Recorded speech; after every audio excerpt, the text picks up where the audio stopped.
ఆయా సమయాలలో దేవుడు చూస్తున్నాడు లేదా దేవుడు గమనిస్తున్నాడు అనే చింత భయము లేకుండా ఇతరులకు నష్టము కలగజేస్తూ ఉంటారు. తమ లాభమే చూసుకుంటారు కానీ ఇతరులకు నష్టము కలగజేస్తున్నాం అనే సంగతి మర్చిపోతుంటారు. చివరికి దేవుని బిడ్డలు కూడా ఇదొక భయంకరమైన పాపము అని దేవుని వాక్యం చెప్తుంది. నీ క్రియల ద్వారా ఎవరికైనా నువ్వు నష్టము కలిగిస్తే దేవుని వాక్యం ఏం చెప్తుంది చెప్పమంటారా?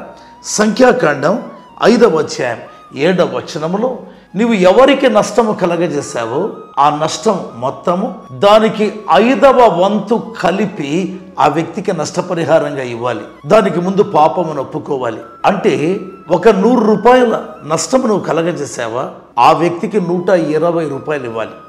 ఎవరికి నీవు చెల్లించవలనో ఆ వ్యక్తి చనిపోయాడు అనుకుందాం, అప్పుడు వారి బంధువులకు ఇవ్వాలి. అంటే అర్థం ఏంటి?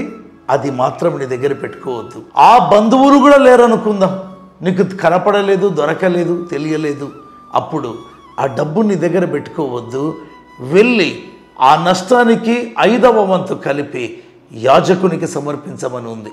అంటే నీవు కలగజేసిన నష్టం ఎంత భయంకరమైన కష్టం తెస్తుందో కదా. అందుకే ఎప్పుడు దానిని దగ్గర పెట్టుకోవద్దు. ఆ నష్టానికి 5వ వంతు కలిపి చెల్లించు.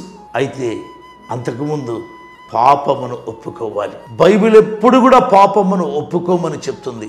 ఎందుకంటే మన పాపములను మనం ఒప్పుకుంటేనే యేసు ప్రభు తన నమ్మకత్వాన్ని బట్టి మన పాపములను క్షమిస్తాడు, సమస్త దుర్నీతి నుండి పవిత్రులను చేస్తాడు. జాగ్రత్త సుమ, ఎవరికీ నష్టము కలగ చేయవద్దు. దేవుడు నీతో మాట్లాడుతున్నాడు. ఆమేన్.